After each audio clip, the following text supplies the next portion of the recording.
So as we continue about the deal with it, okay, actually this week, ewan ko po, di ba, sunod-sunod yung mga trending na balita na nangyayari sa atin. Ano yon? Pagkakahuli ni Alice Guo at saka ni Kibuloy. Pero alam niyo po ba, kalalabas lang din po na balita na si Kibuloy po ngayon ay patay na. Ano sabi niya? Condolence. Tapos, si Alice Guo, kaya pala siya laging inaano ni Risa Ontiveros kasi BFF pala sila. Ayan o. Grabe no. Kakalabas lang nito. Galing pa nga sa GMA News. Patay si Pastor Apollo Kibuloy matapos manlaban sa pag-aresto ng mga pulis. Ha? Kasi ano yan appointed son. Di ba tayo naka-live, di ba? Biyaan mo siya mapanood niya. Okay, di ba? So, after 3 days, mabubuhay ang muli, appointed son. Okay? And then, grabe, no? Grabe talaga nangyayari sa'yo. Actually, marami nagsabi, panakip-butas lang yan sa totoong issue na kinakaharap ng ating bansa. Buti na lang po, patay na siya. Okay? Ay, hindi, ba't parang ang sama naman natin, no? Parang okay pa sa atin naman tayo, no? Joke lang po yan. Hindi po totoo yan. Ako ay nagsisinungaling lang. Okay? Pero sabi ko nga po, kung meron mang totoong kasinungaling gusto kong mangyari, no, ngayon ay itong balitang lalabas na ito. Yan! Yung nabuhay muli ang aking kasing galing maglaro sa basketball na si Kobe Bryant. Kasi 4 years ago po, bumagsak yung kanyang sinasakayang aeroplano. Pero yun, napabalita, buhay na siya. Okay? Sabi mo sa katabi mo, Mamba. Joke lang! Joke lang! Okay, patay na po rin yan. Okay? Kasi, alam niyo po, totoo lang, whether we like it or not, ang pag-usapan natin ngayon, medyo patungkol sa'yo. Sabi mo sa katabi mo, mukhang ikaw talaga topic ulit. Okay? So, kapit lang. Okay? Kasi po, yung mga sinabi ko ay kasinungalingan. Pero yung iba sa inyo, dahil feeling natin, totoo yung sinabi ko, seryoso yung aking pagkakasabi, parang, oo nga, shucks, buti na lang, patay na si Kibuloy. Okay? Kaya pala siya laging ini-interview, galit na galit si Risa Ontiveros, si Senator Risa sa kanya, kasi BFF pala sila. But all of those are lies. Okay? At did you know, in an average, some researchers estimate that the average person tells around 1 to 2 lies per day. Okay? So sabi mo sa katabi mo, mukhang ikaw talaga nga ang topic ngayon. Okay? Pero however, other studies have found much higher numbers. Some suggest that people tell closer to 10 to 15 lies per day on average. Grabe naman. Sino dito mga sinungaling? Yung hindi nagtaas ng kamay, lahat kayo, sinungaling kayo Di ba? Ayaw nyo kasing ayaw nyong umamin. Tama? Di ba? Ano ba? Sabi rito, according to a study in the University of Massachusetts, 60% of 10 people or 60% of people can go 10 minutes without lying. Grabe naman. Sa 10 minutes, parang ang 60% daw o sa 6 na tao sa 10 tao, hindi makatiis ng hindi nagsisinungaling. Tingnan mo yung katabi mo, sabi mo sa kanya, nagsisinungaling ka ba? Hindi Hindi totoo lang. Tama? And this is something that is very serious na kailangan po nating i-deal lahat. Sabi mo sa katabi mo, i-deal natin to. Okay? Kasi ako po personally, I'm guilty of this. I'm not sure about you kasi masyado yata kayo mababait. Hindi kayo sinungaling no?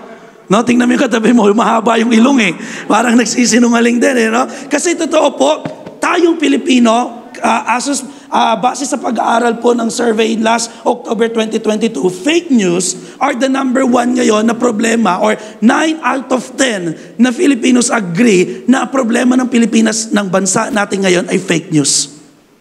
Sino dito totoo lang nakapag-share ka ng isang article na hindi mo muna binerify, shinare mo lang, yung pala all throughout fake news?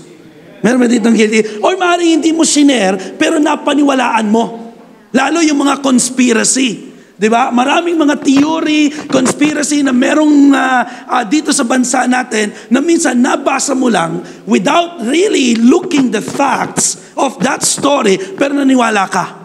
Tama? Meron ba ditong ganyan? Okay? And 86%, ito naman sa mo maganda, pero hindi rin pala. Pero 86% of internet users admit being duped or duped by fake news. According to survey, worldwide, nasa 86% daw ng mga tao ang nadadaya ng fake news. Mga sikat na mga artista, taon-taon namamatay. Mga kilalang icon, taon-taon namamatay. Kasi nga, because of fake news. And kailangan nating i-deal ang ating pagiging sinungaling kasi po galit ang Diyos sa sinungaling. Sabi mo sa katabi mo, galit si Lord doon. And since lahat naman po tayo dito guilty ng pagsisinungaling. Sino dito hindi guilty sa pagsisinungaling? Meron ba dito hindi ka nagsisinungaling talaga? Yung minsan dahilan natin, white lies naman, pastor eh. Sinungaling ka pa rin. Di ba? O yung hindi nagsisinungaling, ay wala na yung cross natin. Ipapapako ko sana eh. Pero ito sabi ng Bible, this is a very serious topic. Proverbs 12 verse 22. The Lord detests lying lips, but delights in men who are truthful. Sa Tagalog, namumuhi si Yahweh sa taong sinungaling. Ngunit ang tapat ay ligaya niya at aliw. So as we continue in our series about deal with it, we're gonna talk about deal with it, deal our lies. Amen? Tayo pong lahat ay yumuko at pumikit. Manalangin po tayo. Panginoon, totoo lang po, lahat kami guilty of this. But we thank you, God, for this opportunity na kami po ay mabasag ng iyong salita upang sa gayon, Lord God, maging sensitibo rin naman po kami sa bawat kasinungaling ang aming naririnig, nang especially ito'y ginagawa ni Satan para po kami ay panghinain, para kami, Panginoon, ay bigyan ng duda sa mga pangako mo. Kasi kung meron man pong unang sinungaling, walang iba kundi si Satanas. So Lord, help us, give us the discernment spirit upang ma-detest namin, ma-check namin lahat, Panginoon, ng information na amin pong mga maririnig sa aming buhay na maaring kasinungalingan at tulungan mo po kaming makalaya mula doon sa mga kasinungalingan amin pong pinanampalatayanan or aming pinaniwalaan sa aming pong buhay. Hindi po namin ito kakayanin, Panginoon, kundi mo po kami sasamahan. So we need your Holy Spirit, Lord God, to minister to each and every one of us. In the name of Jesus Christ,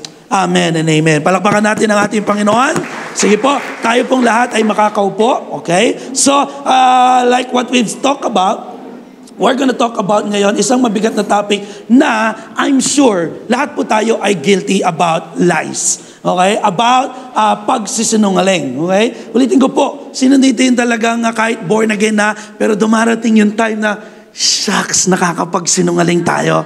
Di ba? Minsan, ang hirap aminin, pero let God minister to each and every one of us. Bakit po? Napakalaga. Kasi sabi ni Pablo sa mga taga-Colossa, sa church natin sa Colossa, sabi niya, do not lie in Colossians chapter 3 verse 9. Sabay-sabay natin basahin. 1, 2, 3, go! Do not lie to one another. Since you laid aside from the old self with its evil practices. So malinaw na inuutos talaga sa atin ni Apostle Paul ng Biblia ng Diyos na tayo dapat ay hindi na magsinungaling. Kasi tayo pong lahat, nang hindi pa tayo nakakakilala kay Lord, totoo naman lahat tayo guilty ng pagsisinungaling. At kahit ngayong born again tayo, pansinin ninyo, pag may kinamusta ka, kahit problemado, bro, kamusta? Ito okay lang, pastor. Pero deep inside, alam mong hindi okay. Tama ba? Tingnan mo yung katabi mo, nangyari na ba sa iyo yun? Okay? Pagka may tinanong ka na isang bagay, laging ang sasabihin, wala naman, okay lang ang nangyayari sa buhay. Pero alam mong deep inside, may problema. Nahihiya tayong magsabi ng totoo. Pero sinabi ng Biblia, huwag tayong magsinungaling sa isa't isa. Kasi daw, hinubad mo na yung dati mong pagkatao, lahat ng ating karakter na masasama nung hindi pa tayo nakakakilala kay Lord. Actually, nung water baptism, it's a symbolizing na pinatay ka na dun sa dati mong ugali. Pagbangon mo, ikaw ay bagong nilalang na sa piling ni Kristo. Kaya pinapaalalanan, tinanggal mo na yung dati mong pagkatao eh. Huwag ka na rin magsinungaling sa isa't isa. Tama? Sino dito? Yung sinabi mo na pupunta ka, pero di mo ginawa. O, di ba? Lahat tayo. At nakakalungkot yung iba, master, kung merong master sa theology, meron din silang master sa sinungality. Sinungaling talaga eh. Ang galing mag-manipulate, Jezebel eh. Okay? Alam nyo, bakit matindi rin yung topic about lies? Kasi even sa 10 utos, kasama siya. Tingnan nyo po ito ang 10 utos ng Diyos. Pagdating sa God, ano sabi niya? Do not worship any other gods. Do not make idols. Do not misuse the name of God. Everything. Pero napansin nyo, nasan yung do not lie? So kung part siya ng 10 Commandments, well actually, ang kabuuan po na batas ng Diyos ay around 613 laws na ibinaba ng Diyos, lalo na sa Book of Leviticus po yan. Pero isinamarize siya into God and man na yung mga dapat natin gawin sa isa't isa. Tingnan nyo, kasama yung do not lie sa pag number 9. So ibig sabihin, mahalaga siya. At kailangan natin siyang idil. Sabi mo sa katabi mo, handa ka na bang idil? Bakit ba? Sabi kasi ng Proverbs 19 verse 9, a false witness shall not be unpunished. Ang mga bulaang saksi ay tiyak na mapaparusahan. And he that speaketh lies shall perish. Kakatakot naman to. Di ba? At ang sinungaling ay wala ring tatakbuhan. O sabi ng salita ng Just Translation, ang sinumang nagsisinungaling ay mapapahamak. Maraming tao ang napahamak sa pagsisinungaling.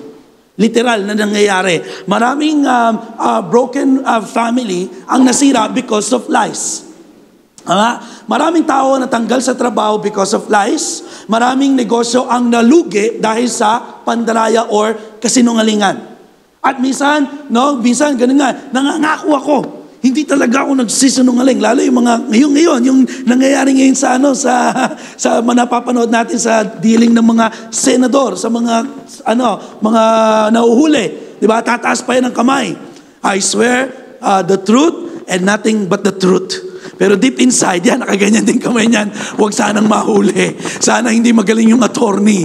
O, di ba? Para hindi tutukan. Kaya even Jesus Christ, niremind niya rin tayo na sabi ng Matthew chapter 5 verse 37, but let your yes be yes, and let your no, no. For whatever is more than this is from the evil one. Sino may mga nagsabi dito, nangyari na ba sa atin to? Katulad ko po, nangako ko yes, pero bigla ako naging no. O kaya mag-yes ka lang for the sake na matapos na yung usapan, ang kulit mo eh. Sige na, yes na lang, oo na, tapos na. Or may nag-no ka, pero bigla ang desisyon mo pala talaga, yes. Parang lately, hindi naman lately, pero lagi ko pong tinuturo sa aming mga anak, lagi namin sinasabi ni Sister Donna, sa tahanan natin, no lies. Pag nagsinungaling, mas lalo po kaming nagagalit. Lagi namin pinapaliwanag sa mga anak namin na mas maigi na kahit nagkamali ka, sabihin mo na agad yung totoo, kesa alam na nga namin yung totoo, pilit mo pang pagsisinungaling, mas lalo silang napapalo. And that's how we discipline our children. Kaya nung may time na ang aking anak ay nagsinungaling, kahit alam naman na namin, pinalo talaga namin. So hanggang sa natuto na sila at hanggang ngayon, work in progress pa rin kasi minsan sa takot din nila, nakakapagsinungaling. Di ba mga bata, minsan kahit gusto man nila kasi pag mali yung ating pagdidisiplina, lalo na lang sila nagtatago at hindi nagsasabi ng totoo. But if we teach them habang bata pa na mas maganda ang laging nagsasabi ng totoo. Kaya nga di ba may kasabihan, honesty is the best policy. Okay? Kasi kapag hindi ka honest, hindi ka totoo, yun ang sabi doon, no? Galing ka daw sa evil one. And true enough, even Jesus Christ, nung nirebuke niya ang mga tao na kumukwestiyon about sa truth na kanyang daladala, in John chapter 8 verse 44, sabi niya po dito, for you are the children of your father, the devil. Kasi, sabi ni Jesus in 8:32, you will know the truth and the truth will set you free. So sabi ng mga Pharisees, mga hindi naniniwala sa kanya, well, alam naman namin ang katotohanan na kami ay galing kay Abraham, ang tatay namin ay ang Diyos Ama. Pero sabi ni Jesus, hindi nyo alam ang sinasabi nyo kasi ang katotohanan, dala-dala ko. Kaya sabi niya, for you are the children of your father, the devil, and you love to do the evil things he does. He was a murderer from the beginning, has always hated the truth, because no truth in him. When he lies, it is consistent with his character, for he is a liar and the father of lies. Kaya sabi ni Jesus kanina, di ba? Ang mga lumalabi sa umuoo, sabay hindi, humihindi, sabay oo, ay galing daw sa evil one. Kaya kung tayo ay nakakapagsinungaling at hanggang ngayon talamak sa pagsisinungaling, you might wanna check sinong tatay natin. Pero alam ko namang tayo ay pinalaya na ni Lord dyan. Kailangan lang din nating i-deal. Sabi mo sa katabi mo, pahapyaw na lang sa'yo si pastor. Okay? Pero hindi na talaga ikaw yung pinaka-topic. Pag-usapan ulit natin yung mga wala dito. Kasi wala naman sila. So sila yung mga sinungaling. Hindi, joke lang, okay? Katulad po na nangyari, bakit galit talaga ang Diyos at may kaparusahan ang pagsisinungaling? Naalala niyo po yung kwento in the book of Acts na ang kwento ni Ananias at ni Sapphira na mukhang pira. Okay? Si Ananias at si Sapphira na kung saan bagong panganak ang church, ang tao ay apoy na apoy sa paglilingkod at ang ginawa nila sa sobrang born again sila, bagong apoy sila sa paglilingkod sa Diyos, lahat ng kanilang ari-arian ay pinagbebenta nila para suportahan yung church. Para suportahan yung pangangaral at marami pang ma-reach out ng mga tao ang makakilala sa gospel o makakilala sa ating Panginoong Jesus. And then, sa kwento ni Ananias at Sapphira, nagbenta sila ng lupa, pero nagsube. Kasi ang dealing, pagkabenta nyo, ibigay nyo lahat sa church, kila Apostle Peter, para pagpaparti-partihan upang makapag-share tayo ng gospel, pakain sa tao. Pero ang ginawa nila, nag-reserve. No, nagsube. Ngayon, pagbigay nila, kinausap ngayon una ni Pedro dahil nangusap ang banal na spirito sa kanya. Naalala ko, ito yung lagi ko sinasabi sa aking mga anak. Sabi ko, anak, hindi ka makakapagsinungaling sa akin kasi una, nangungusap sa akin si Lord.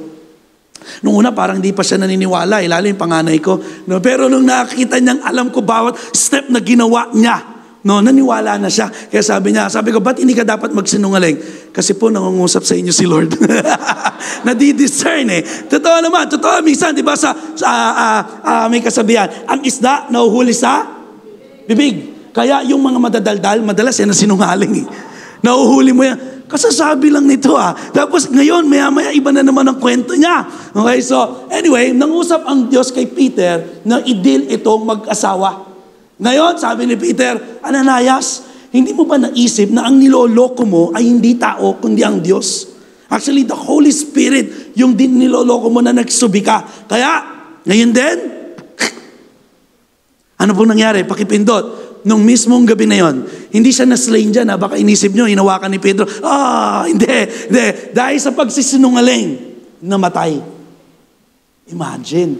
Sabi mo sa katabi mo, nakaschedule ka na pag di ka pa nagpa-deal. Sabi ni Pastor Reggie, nung nagano tayo, nag-share con. Di ba, naalala ko lang. Sabi niya, lahat naman tayo mamamatay. Kaya sabi mo sa katabi mo, nakaschedule ka na. Okay, hindi ko lang alam kung kailan. Pero kapag ka nagpatuloy ka at hindi tayo nagpa-deal sa kasinungalingan nating lahat, baka nakaschedule ka. Sumunod, no? Dating naman yung kanyang asawa after 3 hours, dating itong si Sapphira na mukhang pira. Okay? Sabi niya, Sapphira, ano itong inyong ginawa? Totoo bang ito lang yung binenta ng inyong lupa?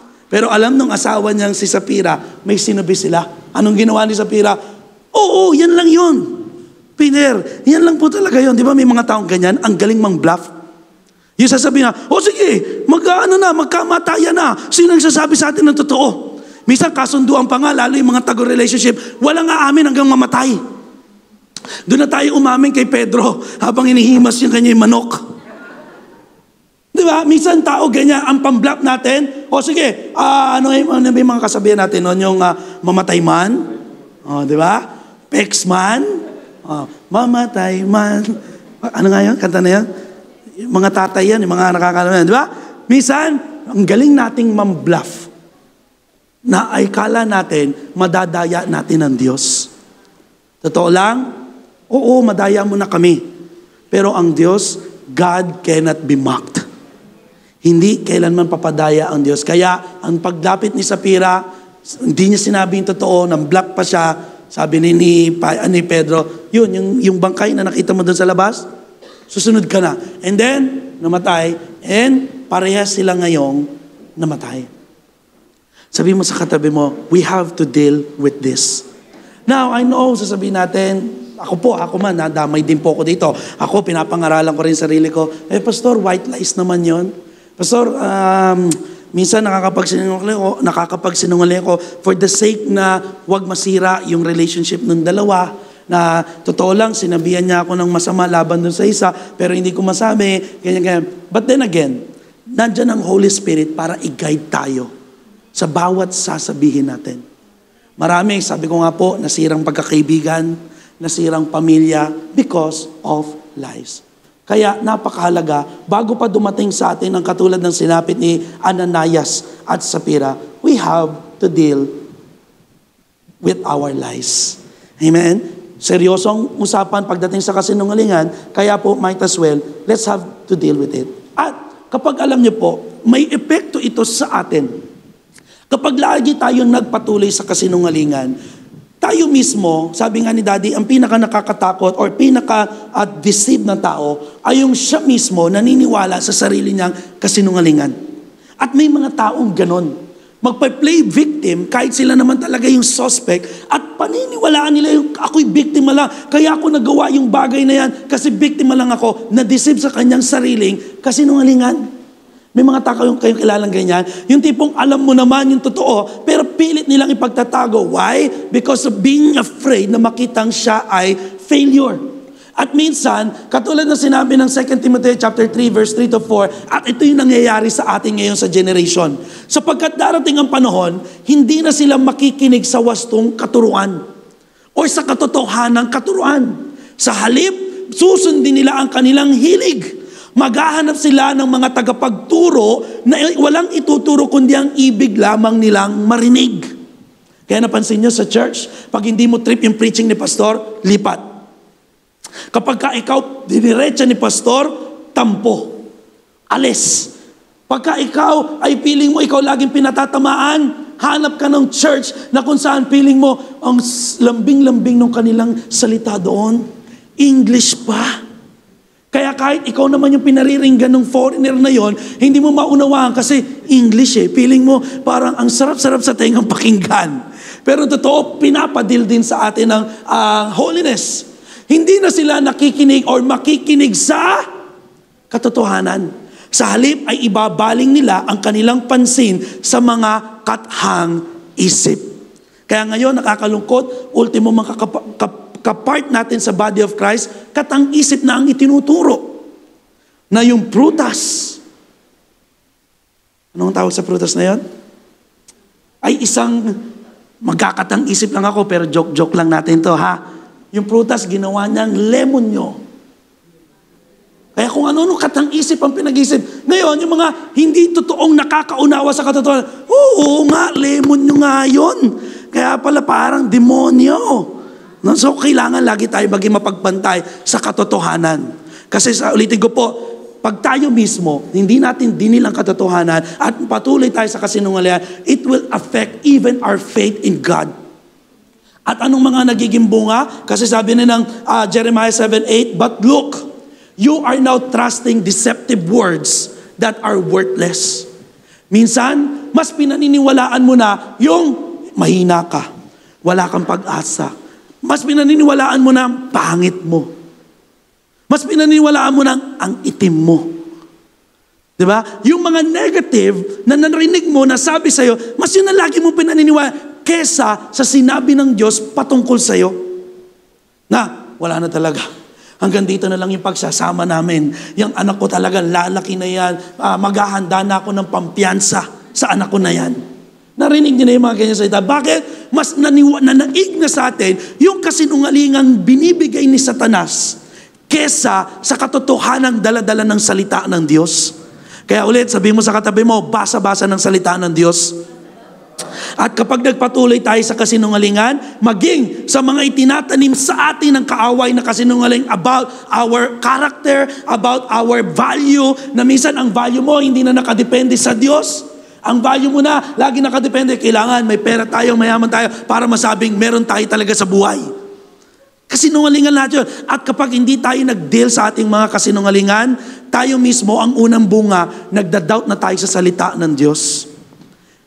And sometimes, tayo mismo, biktima na, tayo mismo, pinangahawakan mo yung pangako ni Lord na kaya kang baguhin, kaya kang pagpalain. Pero dumating ang problema, dumating ang kasinungalingan, ang pandidisim ng kaaway, hindi ka na naniniwala. Totoo kaya talaga? Napansin niyo po paano inatake ng serpente si Eva? In Genesis chapter 3 verse 1, the serpent was the shrewdest of all the wild animals the Lord God had made. One day, he asked the woman, "Did God really say you must not eat the fruit from any of these trees?" At yan ang kaaway. Ganyan kanya titirahin. Pag-iisipin nga, totoo ba talagang sinabi ng Diyos yon? Totoo ba talagang may pangako sa iyo si Lord na mababago ang sitwasyon ninyo, na mag-aapoy kayo sa paglilingkod, na kayo ay para sa pagpapala? Maniwala ako. Ano nangyari kay Eva? Diba? Because of the lies na ginawa ng serpent, siya mismo nagduda sa salita ng Diyos. How many of us, because of the lies na naririnig natin sa ating isipan, kaya maganda po yung naging topic ng ating Pastor Jericho last Sunday morning about dealing with our thoughts. Kasi sa umpisa, sa isip naman talaga nagsisimula ang kasinungalingan. Diyan nagko-cultivate yan hanggang sa mabuo yung kwento. Kaya nga, di ba, ang minsan, ang galing natin mag-jump into conclusion. Minsan, may magkasintahan lang, no, nawala sa church, inisip agad natin, naku, buntis. Nahihiyayang pumunta kasi siguro lalaki yung tiyan, makikita yan sa church.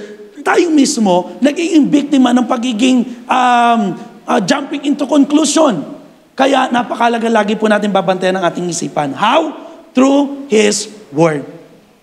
At hindi lang basta word, kundi hingin din natin yung pagsama na ng banal na spirito para tayo mismo hindi ma-deceive. Kasi marami rin naman pong religion ang nagbabasa ng Bible. Kaya lang, because not guided by the Holy Spirit, yun, naggagawa sila ng kanilang mga, what do you call that? Katang-isip ng pagkakaunawa sa Biblia. Okay? Kaya nga, pag dumating na sa isipan mo yung, totoo kayong sinabi ni Lord, na makakalaya ako dito sa aking pagiging sinungaling, na makakalaya ako dito sa aking kahalayan. Kapatid, totoo yun. Sapagkat ang Diyos ay hindi katulad ng tao. If the devil is unable to get you, then he gets you to doubt God. Kung hindi ka kayang, totoo lang, marami sa atin, solid naman na yung faith mo kay Lord eh. Hindi ka naman nananampalataya sa diablo eh, kasi pananampalataya mo na kay Jesus na. Pero minsan, katulad ng unang-unang topic natin about deal with it. Anong unang tinapik ni Dad? Deal with our doubts. Kasi kung hindi ka kayang paniwalain ni Satanas sa mga alipores niyang masasamang elemento, pagdududahin ka niya sa salita ng Diyos. Kaya be very careful. Kung dumating ang pagdududa sa iyo, lalo sa mga pangako ni Lord, paalala sa iyo ng Numbers 23 verse 19, God is not a man, so He does not lie. God is not a human, so He does not change His mind. Nakita niyo po, inihalin tulad ng Diyos ang kanyang sarili, kung tutusin hindi naman dapat, pero para lang mabigyan tayo kung gaano tayo kasama bilang tao. Inihalin tulad niya tayo na hindi siya katulad natin, na tayo ay daw sinungaling, na tayo ay pabago-bago ng isipan. Salamat, meron tayong Diyos na hindi natin katulad, na kapag nangako ang Diyos sa iyo, tiyak at siguradong mangyayari. Ang kailangan lang po natin, patuloy natin panghawakan yung pangako ng Diyos sa atin. At huwag pagdudahan ang kanyang mga salita. Amen? Kasi kung tayo po, kaya sabi doon, no, has He ever spoken and failed to act? Nagsalita ba ang Diyos na hindi niya ginawa? Has He ever promised and not carry it through? Yeah, Pastor, totoo, may pangako si Lord, ba't di ko pa nangyayari? Kapit lang. God's denial doesn't mean it's always a rejection. Minsan, hinahayaan lang muna ni Lord i-delay na makita mo yung promise na pinanghawakan mo sa Kanya. Because again, God is more concerned of our character before the promise. Kaya nga lang may kasabihan, process before promise. So as we deal with our lies, hindi na ngayon tayo kayang bigyan ng puwang ng kaaway pagdudahan yung pangako ng Diyos sa atin. Sa tao, minsan magdududa ka ba, totoo kaya, naku, nangako na naman, sa ano na daw, ganito na naman, Di ba, minsan may mga tao ganyan, pag nagsalita parang mapapa-smear ka na lang, kasi nasanay ka na nangangako, pero hindi ginagawa, pero ibahin mo ang Diyos natin. Sabi mo sa katabi mo, ibahin mo si Lord. Kung minsan may trust issue ka na sa tao, pero kay Lord, hindi tayo magkaka-trust issue sapagkat God is faithful. Palakpakan naman natin ang ating Panginoon. Amen. Pangalawa, why we should deal with lies. Because if we're not gonna deal with lies, patuloy naman tayo nitong ipaparalyze with our fear. Hindi ka makaka-move on sa next stage ng buhay mo kasi paniniwalaan mo, nako, hindi ka talaga para dyan. Mahihirapan kang gawin yung pinagagawa sa'yo ng Diyos kasi dapat matakot ka. Nakita mo ba? Huwag kang magbibigay kasi yung inflation pataas ng pataas. Huwag ka na maglingkod sa Diyos kasi sayang sa oras. Huwag ka na magbasa ng Bible, nakakaantok yan. Puro storytelling lang yan ang hindi katotohanan. Lahat ng takot ibibigay sa'yo ng kaaway para lang hindi ka makalakad dun sa dapat mong nilalakaran sa Diyos. Ano sabi ng Bible? Alam nyo, yung mga ginagawang tactic na kaaway ng kasinungalingan, panlaban, Word of God lang din eh. At yun din yung mga pupulap ko dito na paano natin malalabanan yung lies, paano tayo makaka-deal with lies, palitan mo lahat ng Word of God. 2 Timothy chapter 1 verse 7, God gave us a spirit not of fear, but of power and love and self-control. So kung nagpapangunahan ka minsan ng takot, hakbang ka sa panibagong journey. Like I preached last Sunday about dealing with life transition. Kapag ka napangunahan ka agad ng takot, ng what if mo, walang mangyayari sa'yo. You will never know what's the brighter side doon sa kabilang pinapagawa sa'yo ni Lord kapag ka napangunahan ka ng kasinungalingan ng kaaway na matakot ka. Mapupuno ka lagi ng what if. Pero katulad nga po na sabi ko last Sunday, pangunahan natin ang ating pananampalataya. Kasi yung ating faith, kung what if ang laging sinasabi sa ng fear mo, yung faith mo magsasabing even if. Lord, even if hindi umayon sa akin yung sitwasyon, mananampalataya pa din ako sa iyo. Lord, hindi ko man makita sa ngayon yung pangako mo, pero mananampalataya ako sa iyo. I will rebuke the lies of the enemy, the fear that's putting inside of my heart na wag mong gawin yan kasi magfe-fail ka. Wag kang umakbang dyan kasi hindi ka magtatagumpay. No? Sabihin natin, let our faith arise. Sabihin natin, even if. Kasi yun yung katotohanan, yun yung truth sa salita ng Diyos. Amen ba? So, para hindi ka maparalyze ng fear, hingin lagi sa Diyos. Kasi, unang-una, ang ibinigay na spirito sa atin ng Diyos ay hindi spirito ng pagkatakot. Kasi hindi totoo lang, may kinakatakutan tayo sa buhay. Ako man din, bilang pastor, marami rin po akong kinakatakot sa buhay. Bukod sa daga, sa ipis, hindi ako masyado takot. Hindi, literal lang yon. Pero karamihan ang kinakatakutan natin, yung unknown. Yung fear of the unknown. Unknown nga, ba't ka matatakot? E di i-secure mo yung future mo kay Lord na siya mismo nagsabi, plans I have for you is not to harm you, but to prosper you, to give you hope and a good future.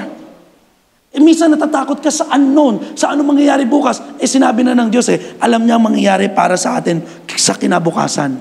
At dahil mahal tayo ni Lord, in 1 John chapter 4 verse 18, sabi rito, there is no fear in love, but perfect love drives out fear. Alam niyo po, dahil yung pag-ibig ng Diyos ay, alam niyo yun, yung nararamdaman natin lagi, nawawala yung takot natin at alalahanin natin sa buhay. Alalahanin sa ating mga anak, alalahanin sa ating bayarin, alalahanin sa nangyayari sa ating literal na buhay. Pero dahil pag naalala mo lagi yung pag-ibig sa iyo ng Diyos, somehow, madadrives lahat ng fear natin. Kaya nga sabi ng Bible, di ba? What can separate us from the love of God?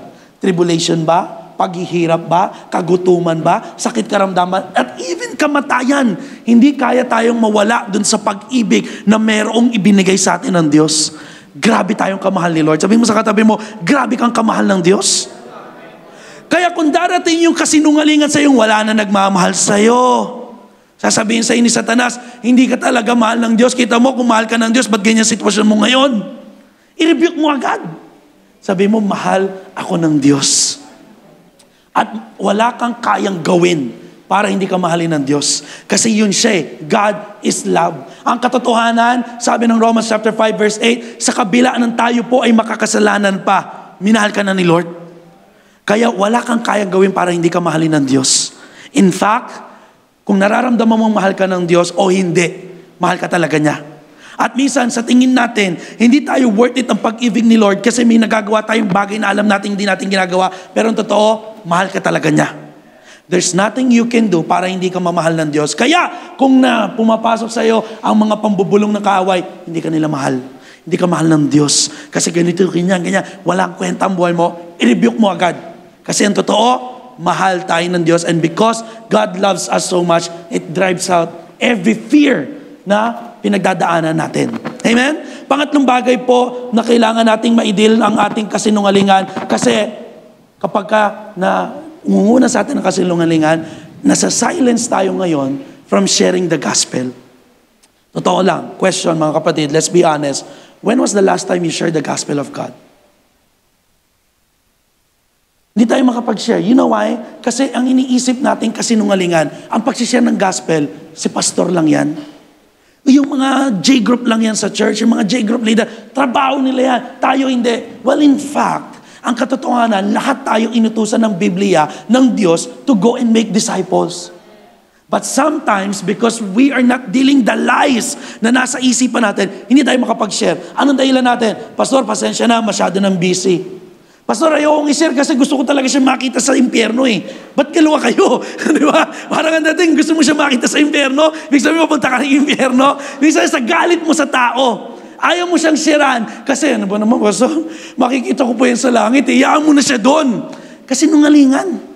Kasi sabi ng Biblia, even yung galit na galit ka, yung pinaka-G na G ka, hindi pa rin deserve mapunta ng impyerno eh. Eh anong kinakahiya natin? Bakit? Nakalimutan na natin sinabi ni Pablo in Romans chapter 1 verse 16, For I, basa-basahin na nga natin, 1, 2, 3, go! For I am not ashamed of this good news about Christ. It is the power of God at work, saving everyone who believes. The Jew first and also the Gentile. Ayun na nga eh. Pastor, kaaway ko nga yun eh. Naranasan niyo na po yan? No, hindi, kaaway mo, ayaw mong i-share sa kanya yung gospel. Kasi nga, hoping na maliligtas pa yan. Malay mo, hindi naman talaga kayo magkikita kasi ikaw yung sa baba, siya yung sa taas. Nakakalungkot yun, no? Ikaw yung nag-share. Ikaw yung nasa baba. Anong init dito? Diba? Kaya sabi mo sa katabi mo, huwag mahiyang mag-share ng gospel. Well, I know what you're thinking. Pastor, hindi nga ako marunong eh. Yung karanasan mo kay Kristo, enough na testimony at powerful preaching na kaya mo magawa. Yung dating magulo ang buhay mo, ngayon umayos sa piling ni Kristo, yung palang enough na. Hindi mo kailangan maging magaling sa Biblia. Yung karanasan mo kay Kristo, isang malaking test o powerful preaching na pwede mo magawa. At makita nila sa buhay natin. Naalala ko po, kahapon, napakinggan ko yung isang membro ng isang other religion na nagtestimony sa CCF. Napanood niyo po yan? Di ba? Sabi niya, nahihirapan din siya mag-share ng gospel kasi nahihiya siya. Unang-una, all throughout, sa religion nila, bawal daw ang magbasa ng Biblia. Ang may karapatan lang daw doon ay mga ministro, no? Mga punong pari ba tawag dyan sa kanila. Pero tayo kasi, tayo nga pinupush natin. Lahat kayo magbasa ng Bible, sila bawal. Kaya, nung na-born again siya, gusto niyang mag-share, hindi siya makapag-share kasi wala daw siyang alam sa Bible. Dahil nga hindi sila allowed before na mag-share. Pero alam niyo po, throughout the way she lived, nakita yung gospel sa kanya. Na kahit pinagmutawian siya ng masasama, nag-pray pa siya, pinag-pray niya pa yung tatay niya na itatakwil siya. Imagine that. Kaya minsan, hindi lang din enough na marami tayong alam sa salita ng Diyos, nakikita ba sa ating buhay? And through the way we live, through we share our lives, para ka na rin nakakapag-share ng gospel. Pero iba pa rin yung, bro, tara, libre kita, may share lang ako sa'yo. Sino? Basta, sama ka muna. Minsan ganun lang, nahihiya ka, di ba? Tara, papakainin mo na kitang McDo. Ano lang, fellowship lang. Pero di mo alam, intention mo na pala, share sa kanya si Jesus. Amen? Kaya sabi mo sa katabi mo, share din pag may time. Bakit tayo nahihiya? Nang napangungunahan tayo ng kasinungalingan takot, tayo mismo nagdududa, totoo kaya pag sinare ko kaya, mababago kaya siya? Ikaw nga nabago eh. Hindi ikaw magbabago ng tao, hindi natin trabaho ang magbago ng buhay. Trabaho ni Lord John. Ang trabaho natin, i-share yung gospel, i-reject man nila o hindi. O sabihin mo, assignment. This week, maghanap tayo na pwede nating i-sharean. Amen ba? Pwede ba yon? Kahit sa simpleng pagkain lang. Sabay-sabay ko kakain ng mga classmate mo o ng mga katrabaho mo. Bro, pray muna tayo. Minsan, natatakot ka. Baka sabihin naman itong mga to, nakakayang mag-pray. Promise. Walang tumatanggi sa prayer. Testingin niyo po. Ha? Balikan niyo ako pag tinanggihan kayo. Yung kakain lang, kasama mo yung mga ka-opisina mo na, di ba, ganyan tayo minsan. Kakainan na sila. Siyempre, mahihiya kayo. Lord, thank you, Lord. adjust mo po yung pagkain ko. This time, challenge ha, mag-share ka ng gospel. Sino dito handang i-take yung challenge na yun? Wala, ilan lang. Yung iba ng challenge gusto nyo, para may ng kain? Sa mga pasahero, yung mga nag-grab dito, pwede kang mag-share. Alam nyo na nag-grab ako, share ko na lang ha, kasi dati nag-grab din naman po ako. Ginagawa ko, dahil nire-record ko yung preaching ni Pastor Glenn, pinapa-play ko yun sa radyo. Siyempre, pasahero, wala siya magagawa kung anong trip kong doon, kotse ko yun eh. Di ba? Nakikisakay ka lang eh. Bagamat magbabayad siya. Hanggang through that, nakakapag-share ako. Bakit? Nagtatanong, sino yung nangangaral? Balita ba yan, kuya? Hindi po, ano po yan? Sharing of gospel. Through that, nakakapag-win ako ng kaluluwa. Hindi ko man sila nakikita dito, pero alam ko namang kahit pa paano, may naitanim si Lord sa kanila. Sa mga preaching na narinig nila kay Pastor Glenn, sa akin, kasi nagre-record ako, piniplay ko, di naman nila nakikita, radyo lang eh. Radyo, ano tawag doon? Speaker lang. Gawin mo lahat ng possible para makapag-share ka ng gospel. Kasi nga, masyado na tayo naging komportableng Kristiyano na gusto natin tayo lang lagi yung, binibigyan pero ayaw natin minsan magbigay. Sumunod, okay? Bakit? Kailangan natin i-deal kasi nungalingan kasi kung hindi, mamumuhay tayo lagi sa takot. At itong sa kahihiyan, isang dahilan ba di ka nagsishare ng gospel? Namumuhay tayo sa kahihiyan. Pastor, nakakahiya. Paano po pag nireject ako? Naranasan niyo po yan? Hindi, di ba? Kasi di talaga kayo nagsishare eh. Iba lang yung umuo sa akin eh. Kasi sila yung nagsishare. Wala, nahihiya kasi tayo. But you know what? Alam nyo, madalas, ito rin ang atake sa akin personal. Pag mangangaral ako, laging ipapaalala sa akin ng kaaway o ni Taning, yung buhay ko dati na walang kwenta. Hindi ka dapat mag-songlid. Ba't nagsasonglid ka? Ganito ginagawa mo. Sinungaling ka. Pumapatol ka sa bakla. Manggugulang ka. Magnanakaw ka. Ba't ka ngayon nagsasonglid? Lagi yun ang binibigay sa aking atake. Pero salamat na lang kasi pangako ng Diyos in Romans chapter 8 verse 1, there is therefore now no condemnation to them which are in Christ Jesus. Palakpakan naman natin si Lord. Hindi ka na dapat mamuhay sa kahihiyan. Kung namumuhay ka pa sa kahihiyan, kapatid, kasinungalingan niya ng kaaway na kailangan mong i-rebuke. Because who walk not after the flesh, but after the Spirit. Hindi ka na dapat ngayon mahiya kasi tapos na yung dati mong buhay. Kaya mo na ngayon mangaral kahit alam mong may kahinaan ka kasi hindi na namumuhay sa iyo yung dating ikaw. Ang namumuhay na sa iyo, Espiritu ng Diyos sa pamamagitan ng ating Panginoong Hesus. Kaya sabi mo sa katabi mo, kapalan mo mukha mo. Pag mangungutang ka, kapal na mukha mo eh. Pag magsishare ka ng gospel, ayaw mong kapal na mukha mo. Di ba? Pag magsisinungaling ka, minsan, alpa-kapal muks ka eh. Pero pag sishare ng gospel, parang iyang-iya ka. Sabi mo sa katabi mo, kapal na mukha mo. Pag-share lang ng gospel, ha? Huwag mo naman kapal ang mukha mo. Sabi ni Pastor, ha? Kapal ang mukha mo, ha? Huwag naman. I-share mo yung gospel sa tama. At kung dumarating sa iyong condemnation, hindi ka makapagpatuloy kasi feeling mo, mali kasi pagsasama natin, nakakaiya naman. Anong sasabihin? No. No more condemnation. Magpatuloy ka. Lahat ng mga pagkakamaling nangyayari sa iyo, ipadil mo sa Diyos hanggang sa mabago ka. Si Lord ang nagbabago ng buhay, hindi ang tao. Kung masabihan man ng iba, hindi natin maiiwasan, talaga may mga marites, so what? Sabi mo lang sana, bleh. Pinatawad na ako ni Lord eh. Nagpapatuloy naman ako. Kung ano pa sasabihin mo, bleh. Bahala ka sa buhay mo. Tapos na yung... Sinasabi na. Nawala ako dun ha. Bossing! Riyo. Kasi okay, move on. Kasi napapanood ko po yun. Pinanonood ng anak ko yung, Bossing! Kamusta ang buhay-buhay? Okay. So, talaga to si Malapitan. No? Anyway, sabi ni Brene Brown, ganda po nito, shame corrodes the very part of us that believes we are capable of change. Ano yung ibig sabihin niyan? Dahil sa kahihiyan, tinatanggal nito o dinidestroy nito sa ating sarili na capable pala nating magbago. Kaya lang, dahil na pangungunahan tayo ng takot, hindi tayo makapagbago, hindi tayo makapag-deal into the new life transition kasi nga, dinidestroy nito yung ating isipan na kaya pala. Kaya pala natin marating yung pangako ni Lord. Kaya pala natin makapasok dun sa promise lang ni Lord. Kaya lang, dahil na pangungunahan tayo ng kahiyan ng ating nagawang nakaraan. Yung ating pagkakamali, napansin nyo, diyan ka lagi atake ng kaaway. Lalo kapag natisod ka, sa tuwing babalik ka lagi papala sa Di ba nga? May patago kang ginagawa. Maniwala ko sa'yo. Pero ang kailangan mo lang, rebuke it. Kasi kasinungalingan yun ng kaaway. Kailangan mo humakbang patuloy.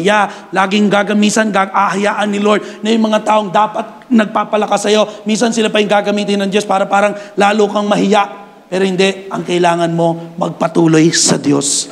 Fix your eyes on Jesus. Amen? Wala ang value mo sa sasabihin ng iba.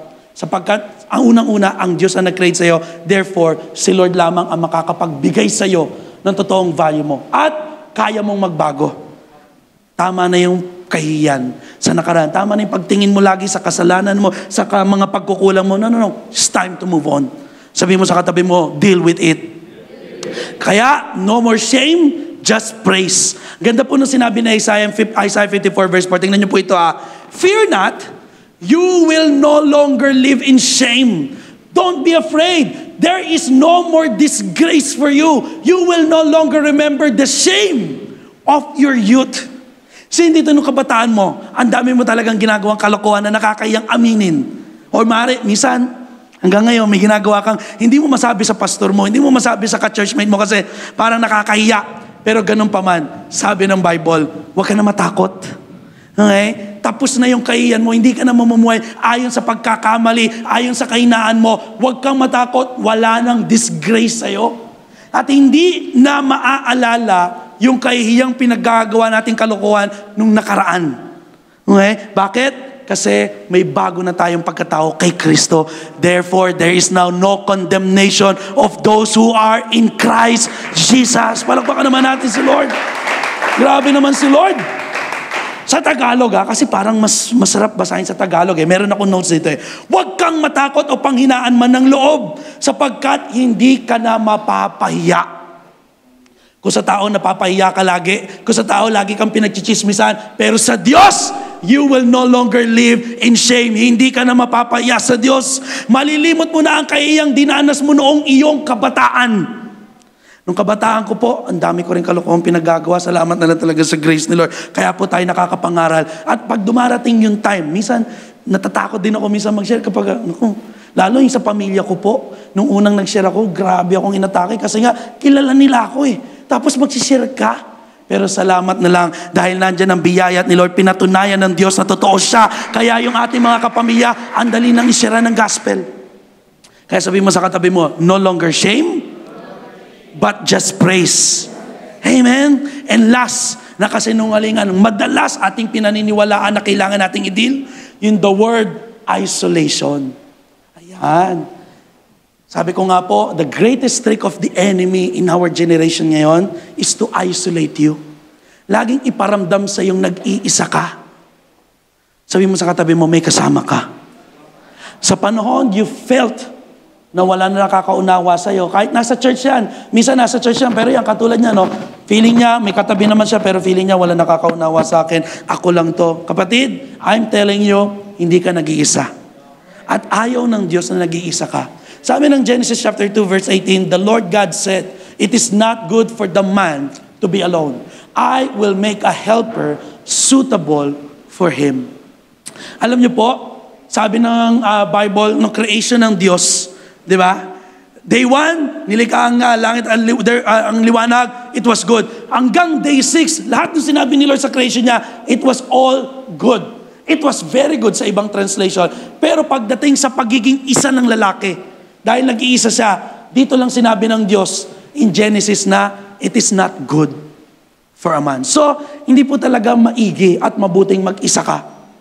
Okay? Hindi lang dahil nag-iisa kang personal, pero yung ilalayo mo yung sarili mo sa church, sasolohin niyo yung problema ninyong pamilya, kapatid, it's not healthy. Kailangan mo ng may ka-churchmate. Kailangan mo ng may kasama. Kailangan mo ng may ka-J group. Sabi mo sa katabi mo, kailangan nasa J group ka.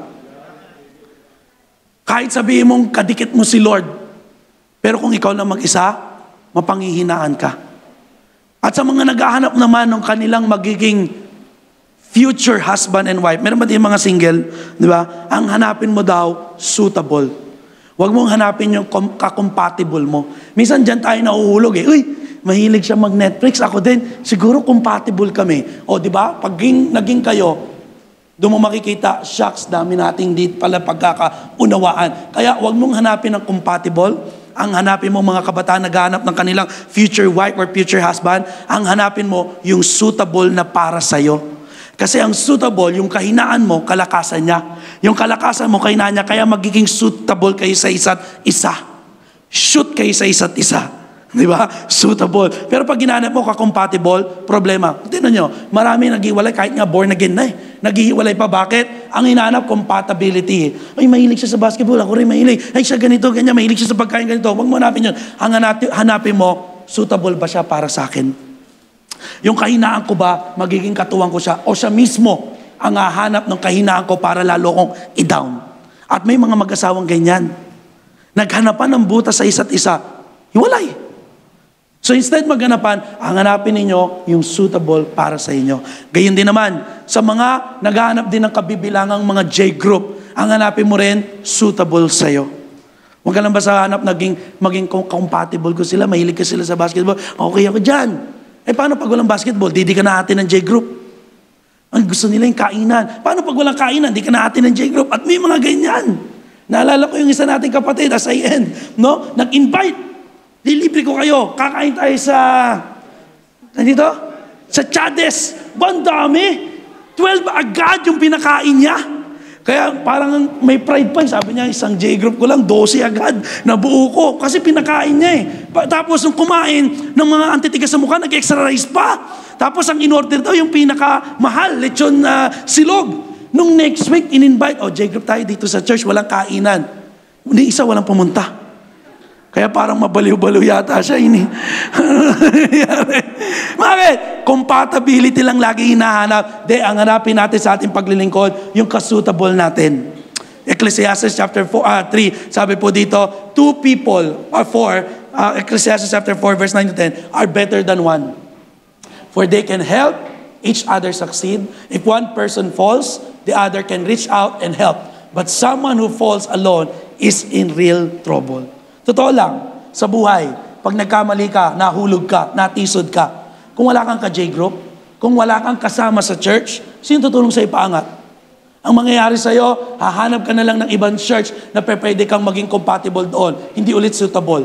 Bandang huli, pag may nakita kang pagkakamali sa church na yun, hanap ka na naman. Eh wala kang makikita talagang perfectong church. At kung meron man, hindi na magiging perfecto kasi pupunta ka doon. Bakit? Wala talaga eh. Ang kailangan mo, may kasama. Para kung ano man ang mangyari sa'yo, may tutulong sa'yo. Bro, may kamali ka, napagdaanan ko din yan. Tara, sama-sama tayo ulit manumbalik kay Lord. In verse 11, likewise, 2 people lying close together can keep each other's warm. But how can one be warm alone? Kung nanlalamig ka na sa paglilingkod, kaya kami kasama sa church eh, para yung init nila sa apoy, sa paglilingkod, ibalik sa'yo. Pero kung mag-isa ka na lang, ina-isolate mo yung sarili mo, ayaw mo na pumunta ng J-group, ayaw mo na pumunta ng church, ayaw mo na makikikausap kahit sa mga kapwa mo born-again believer, lalo kang mapanghinan, lalo kang manlalamig. Kaya sabihin mo sa katabi mo, kailangan kita. Okay? Do not isolate yourselves. Sa panahong nagdududa ka na, sa panahon natatakot ka, sa panahon na puro napupuno ka na naman ng kahihiyan sa buhay, sa panahon na puro kasinungalingan na pinaniniwalaan mo, kapatid, nandito lagi ang ka-J-group mo, ang church, para tulungan ka, para ibalik yung apoy at katotohanan dala-dala ni Kristo para sa atin. Palakpakan naman natin ang ating Panginoon.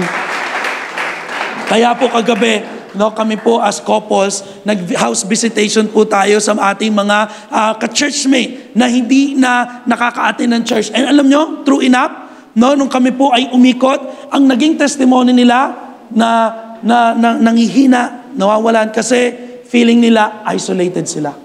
Kaya napakalaga po na tayo ay merong kinabibilangan department sa mga youth. Always involve yourselves in the youth fellowship. Sa Young Gen, kagabi meron sila, praise God. So yung mga Young Gen natin, always involve yourself into fellowship.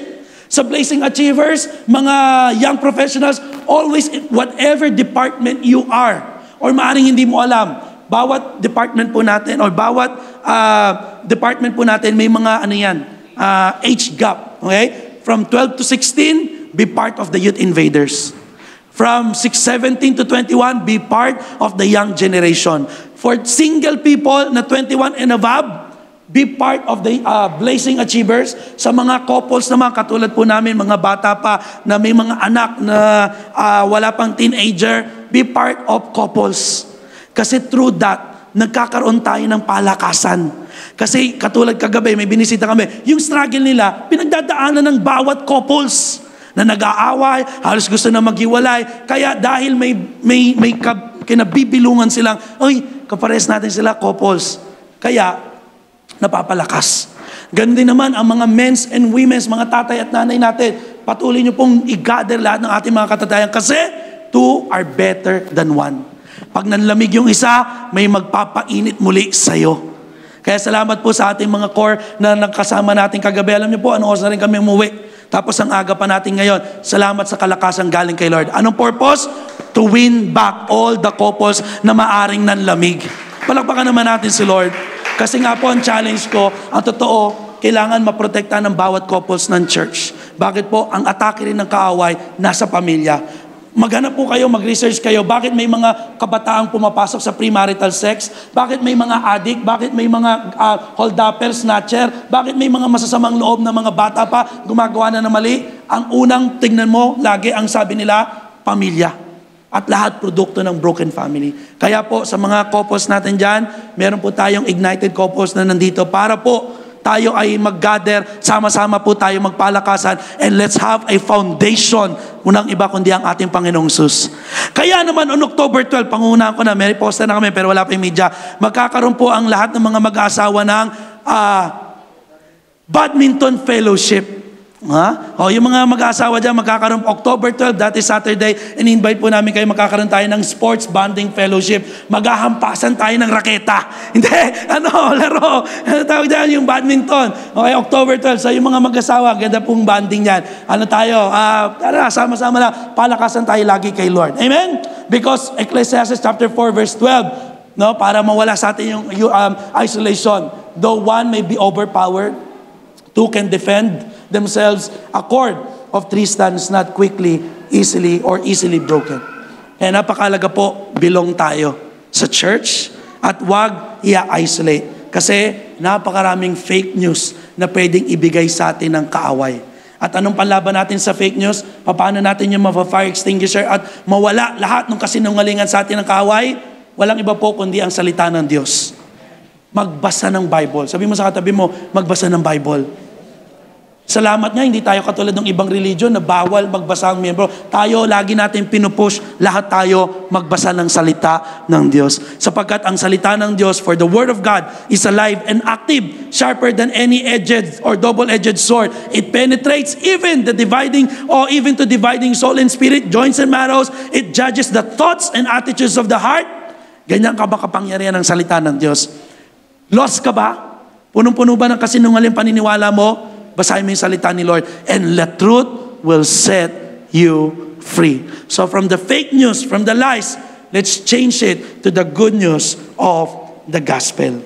Bakit daw? Kawikaan chapter 12 verse 22, ang ating foundational verse. Namumuhi si Yahweh sa taong sinungaling. Ngunit ang tapat ay aliw, ligaya niya at aliw.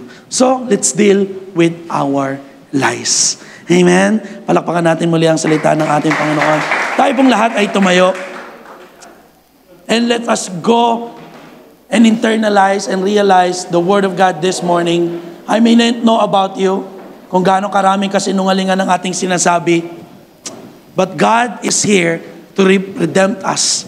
Binibigyan tayo ni Lord muli ng pagkakataon na mag-repent at mamuhay sa katotohanan. Upang sa gayon po, alisin ng Diyos at malabanan natin yung ibinibigay sa ating doubt, takot, kahihiyan, at pagsasilence sa pag-share ng gospel ng kaaway at pag-isolate sapagkat ang katotohanan po, may kasama tayo dito sa church. As you combat your doubt, maalala mo, tapat si Lord sa kanyang pangako. As you deal with your shame, there's now no condemnation to those who love God. As you deal with your fear, God gave us not the spirit of fear. As you deal about silencing, pag-share ng gospel, sabi ng Bible, for I am not ashamed of the gospel. Bakit? May kapangyarihan ng salita ng Diyos. As you deal with your isolation, it is not good for a man to be alone. Kaya po, may ka-church tayo. Amen? Let's bow down our heads. Let's close our eyes. And let us talk to God. What are the lies na gusto mong i-deal na sa Diyos? Lord, sorry, masyado ako nagdududa, masyado ako napaniwalaan tong kasinungalingan na kaway. Lord, I deal it out to you. Come on, whatever lies na maaaring in-inject sa'yo ng kaaway, let's surrender to God. Let's deal it with God. For Jesus said, you will know the truth, and the truth will set us free. Sige po, ipadil natin sa Diyos ang anumang mga kasinungalingang maaaring ating ginagawa o ating pinaniniwalaan. At kung ikaw mismo yon na mahilig kang mangako, mahilig kang magsinungaling, kapatid, it's time. Kasama po ako. Let's all repent to God. And let us yes be yes, and let our no be no. Come on, let's talk to God this morning.